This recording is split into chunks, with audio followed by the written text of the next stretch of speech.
மதங்களை மனுஷன் உருவாக்குனானா இல்லை மதங்கள் மனுஷனை உருவாக்குச்சா அப்படின்றத இன்னைக்கு நம்ம பார்க்க போகிறோம். என்னுடைய இந்த ஸ்பிரிச்சுவல் சைக்காலஜி அப்படின்ற ஒரு கான்செப்ட் மூலமாக நான் ரசித்த இந்த மதங்கள் அப்படின்றத பற்றி தான் இன்னைக்கு நான் பேச போகிறேன்.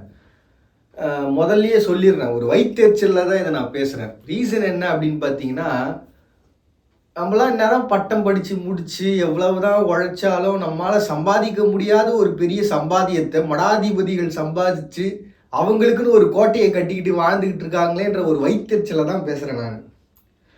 நமக்கே தெரியும், எவ்வளோ வீடியோஸ் பார்க்குறோம், எல்லா வீடியோஸ்லையும் பார்த்தீங்கன்னா ஆடம்பரமான ஒரு வாழ்க்கை முறைன்றது அவங்கள பார்த்தோன்னே தெரியுது.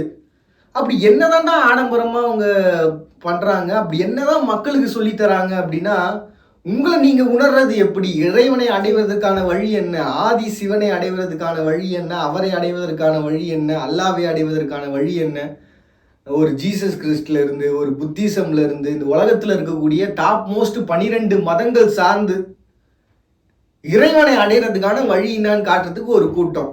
அவங்களுடைய ரெப்ரசன்டேட்டிவா அந்த வாக்கு சுத்தம் சொல்லுவாங்க தெரியுங்களா, இறைவன் வந்து இறங்கிட்டு அவங்க மூலமா ஒரு வாக்கு சொல்றது அப்படின்னு.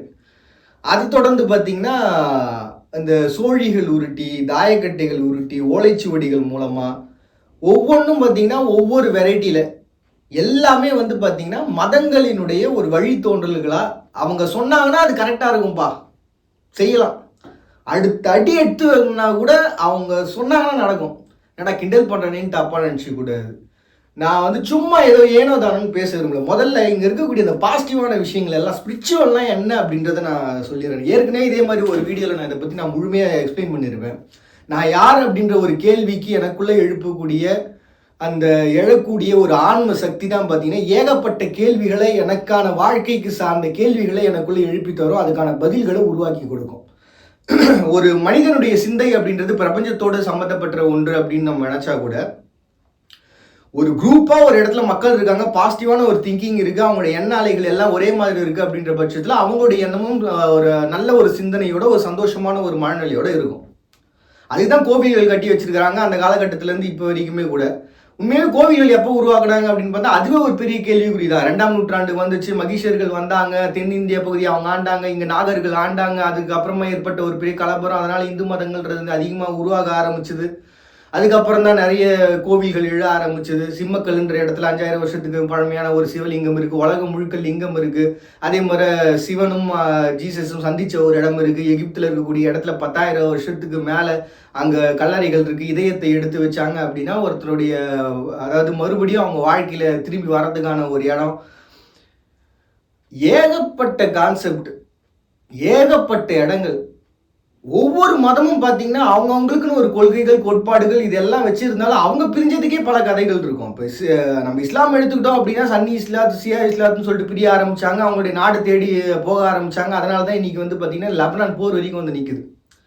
இன்னொரு பக்கம் நம்ம சிவனை ஜீவனை அடைய நினைக்க ஆரம்பிச்சாங்க. அவங்க பார்த்தீங்கன்னா ஏகப்பட்ட மதங்களாக பிரிய ஆரம்பிச்சு சிவன், பிரம்மா, விஷ்ணு அப்படின்னு போய் அவங்களுக்கு கிளை கதைகள் உருவாகி மகாபாரதம் வந்து எல்லாம் கர்மாவினுடைய தொடர்ச்சி அப்படின்னு சொல்லி குஜராத்தில் பாதி இடம் மூழ்கி போச்சு. அந்த இடத்துல தான் கிருஷ்ணர் வந்து வதம் பண்ண அந்த காலில் அம்பு விட்டாங்க. அப்போ வந்து அந்த அவருக்குன்னு ஒரு ஒரு மாளிகையை உருவாக்குனாங்க. அந்த இடம் காணாமல் போயிடுச்சு. நம்மளதுலேயே பார்த்தீங்கன்னா காவிரி பூம்பட்டினம்ன்ற ஒரு இடம் காணாமல் போயிடுச்சு. மணி கோவலன், கண்ணகி இவங்க வாழ்ந்த காலம் காணாமல் போயிடுச்சு அப்படின்னு சொல்லிட்டு ஏகப்பட்ட ஸ்பிரிச்சுவல் சார்ந்த இடங்கள் இருக்கு. அப்படின்ற பட்சத்தில் ராமர்னுடைய பாலமானது இப்பவும் இருக்கு. டாப் மோஸ்ட் வியூ வச்சிங்கன்னா அப்படின்னா கிளியரா தெரியும். அப்ப இருந்த வானர கூட்டங்கள், அதாவது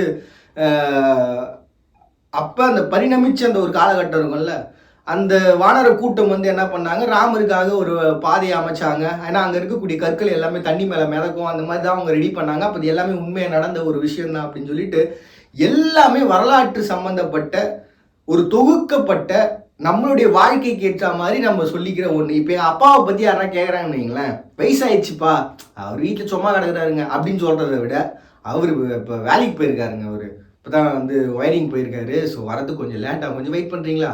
நம்ம எவ்வளோ மரியாதையாக அந்த விஷயத்தை வெளிப்படுத்துகிறோம். அப்படி ஒரு மரியாதையாக வெளிப்படுத்துகிற ஒரு கான்செப்ட் தான் மதங்களை பற்றி அவங்க பேசிக்கிறது. மற்றபடி வேறு ஒன்றும் கிடையாது. அப்போது மதம் அப்படின்றது பார்த்திங்கன்னா ஒரு கூட்டம் உருவாக்குதா இல்லை கூட்டத்தில் ஒருத்தனை உருவாக்குதா அப்படின்னு பார்த்தோம்னா, ஒருத்தன் ஒரு கூட்டத்தை உருவாக்குனா எப்படி இருக்கும், அதுதான் மதவாதிகள். கடவுள் இப்படிப்பட்டவர்னு டிஃபைன் பண்றான். நல்லா தெளிவா போட்டிருக்கான் 18வது சித்தர். மாத தூய்மைதான் மறந்து போன தூய்மைதான் மாதமற்று நின்றலோ வளர்ந்து ரூபமானது இல்லை நாதமேது வேதமேது நற்குலங்கள் எதடா வேதம் ஓது மேதியா விளந்தவாறு பேசுறான்னு தெளிவா சொல்லிட்டு போயிட்டாரு. நட்டக்கல்லை தெய்வம் என்று நாளும் குற்றம் சாத்தியே சுற்றி வந்து மொனமொனன்று சொல்லும் மந்திரம் எதடா நட்டக்கல்லும் பேசுவோம் நாதன் உள்ள இருக்கையில் அப்படின்ட்டு. தமிழ் நீ வந்து கருத்துக்கள் தவறா புரிஞ்சுக்கிட்டப்பா அப்படின்னு சொல்லிட்டு. என்னங்க கருத்து பெருசா புரிஞ்சு எல்லாரும் ஒண்ணுதான், நீயும் நானும் ஒண்ணு, இதுல ஏற்ற தழுவு பார்க்காத, இதுதான் எல்லா மதமும் சொல்லுது.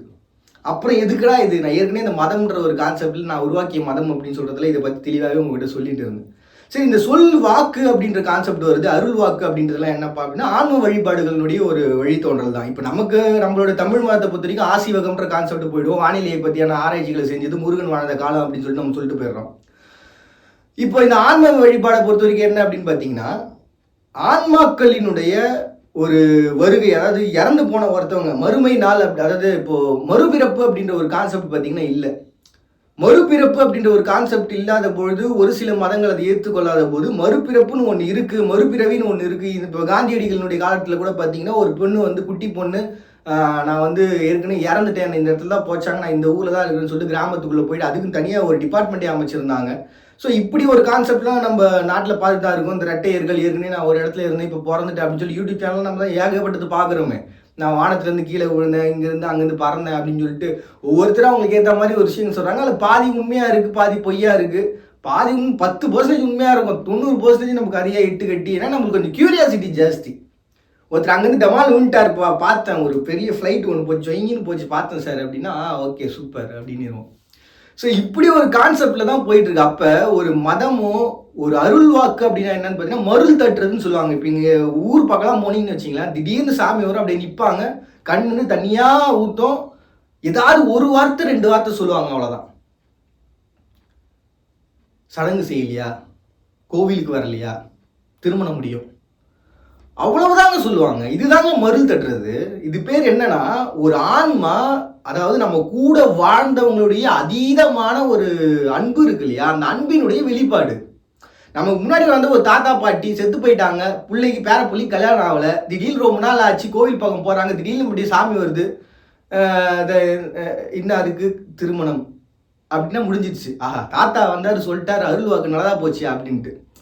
இப்போ ஒரு கருப்பனை கும்பிட்றோம், ஒரு சிவனை கும்பிட்றோம், இல்லை எங்கேயோ ஒரு கோவிலுக்கு போகிறோம், தொட்டு வணங்குறோம், எல்லாம் பண்ணுறோம். இப்போ அதெல்லாம் தொட முடியுதான்றதே பெரிய கேள்விக்குறியாயிது. அதுலேயே ஒரு பிரச்சனை இருக்குது. இப்போ அப்போ கடவுள் இருக்காரா இல்லையா, அப்போ அதுக்குள்ள ஸ்பிரிச்சுவல் இருக்கா இல்லையா அப்படின்றத தேடுறதை தாண்டி கடவுள் எங்க இருக்கிறான்ற கேள்வி நம்ம வச்சா வேண்டியிருக்குது. நம்ம எல்லாருக்குள்ளேயும் இருக்கிறோம், அந்த நம்பிக்கை முதல்ல உங்களுக்கு இருக்குதா அப்படின்றத நம்ம செக் பண்ணிக்கணும். கடவுள் என்கிட்ட இருக்காம்பா அப்படின்ற ஒரு நல்ல சிந்தனை நமக்குள்ள இருந்துச்சுன்னா அதுவே போதுமான ஒன்றா தான் இருக்கும்னு நினைக்கிறேன்.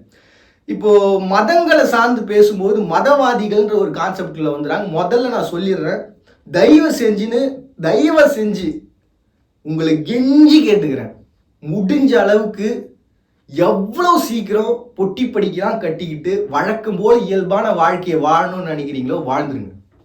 இல்லையா என்னை கூப்பிட்டு டைரக்டா உட்கார வச்சு இன்டர்வியூ எடுங்க, நான் கேள்வி கேட்குறேன் பதில் சொல்லுங்க, இல்லை நீங்க கேள்வி கேளுங்க நான் பதில் சொல்றேன். உங்க மதம் சார்ந்து உள்ள போகாம பொதுவான கருத்துக்களை நீங்க கேளுங்க, தாராளமா பதில் சொல்றதுக்கு நான் ரெடி. நீங்க எதுக்காக இங்க வந்தீங்க, மதவாதிகளா நீங்க என்ன வேலை பார்த்துக்கிட்டு இருக்கிறீங்க அப்படின்ற கேள்வியெல்லாம் நான் கேட்கவே மாட்டேன். மதம் சார்ந்து நீங்க இந்த மக்களை என்ன பண்ணணும்னு நினைக்கிறீங்க? வந்து உக்காடுறான் சார் கும்பலா கூட்டமா, அவனுக்கு என்ன சார் பண்ண நீ வாழ்க்கையில? இப்ப நீ வந்து அவனா உணர வைக்கிற, சரிப்பா உணர்ந்துட்டான், அமைதியா உக்காந்துட்டான், என்ன பண்ண போறான்? இப்ப அவன் அந்த பீஸ்ஃபுல் கிடைச்சிச்சு, வீட்டுக்கு போவான். நீ இருக்கிற இடத்துல சுத்தி மரம் இருக்குது, உட்காரத்துக்கு நிழல் இருக்குது, அதனால அமைதியா உட்காந்துட்டான். மறுபடியும் வீட்டுக்கு போய் என்ன பண்ணுவான் அவன்? அங்க போன மறுபடியும் டிப்ரெஷனா இருக்கு சார், நான் வரேன் சார் அப்படின்னு சொல்லிட்டு மறுபடியும் வருவான். அவன் நீ என்ன கன்சல்டன்ஸா, ஒரு டாக்டர் வேலையா பார்த்துட்டு இருக்கிற? மனசுக்கு எதிரா டாக்டர், குடும்பம் தான் மனசு. முதல்ல அதை புரிஞ்சுக்குங்க. இந்த மதவாதிகள் கூட்டம் கூட்டமா கூப்பிட்டு உட்கார வச்சு அவர் செய்தது நியாயமா அப்படின்னு சொல்லிட்டு அது ஒரு சைடு, அது வேற திட்டுறது வேற, ஏய் என்ன நீ அப்படின்ட்டு. இன்னொரு பக்கம் உட்கார வச்சு ஐயா அப்படின்னு ஒரு பக்கம், இன்னொரு பக்கம் இப்படின்னு. எவ்வளவு நாள் ஏமாத்த போறீங்க? நான் யார் என்ற கேள்வியில உணராத ஒருத்தன் கடவுள் யார் என்ற கேள்வியால உணர போறான்? வைத்தறிச்சல தான் சொல்கிறேன். ஏன்னா பணம் சம்பாதிச்சு பயங்கரமாக வாழ்ந்துட்டு இருக்கிறீங்க நீங்கள், அந்த வைத்தறிச்சலில் பேசுகிறேன். ஓகே, மறுபடியும் எல்லாரும் இதே போகிற ஆகிய சந்தைகளை சந்திக்கிறேன். அது வரை உங்கள்கிட்ட விடைபெறுவது நான் உங்கள் பாண்டியன்.